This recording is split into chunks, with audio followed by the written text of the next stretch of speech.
সেদিন সন্ধ্যেবেলা কি করলাম চলো শুরু থেকে বলি তাহলে।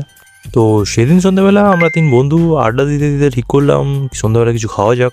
তো আমি বললাম পি দিয়ে কিছু খাওয়া যাক, কিন্তু পি দিয়ে তো না না না এটা না, আই মিন পকোড়া তেলে ভাজা এইসবের কথা বলছি। তো তারপর পকোড়া কিনতে যাবো বলে বেরিয়েছি, জানি না হঠাৎ করে বন্ধু কি সব বলতে এবং করতে শুরু করে দিল।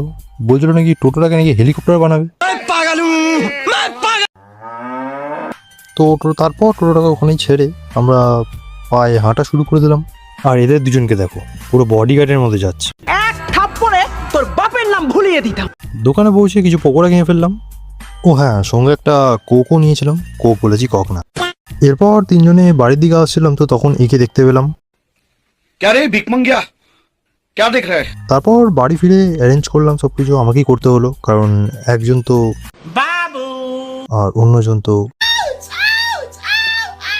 তো বন্ধুরা, এভাবেই কাটলো আমাদের সন্ধ্যেটা। আমি কোকোকোলা খাই আর তোমরা আমার চ্যানেলটা সাবস্ক্রাইব করো না আরও এমন মিনি ব্লগস দেখার জন্য। বাই।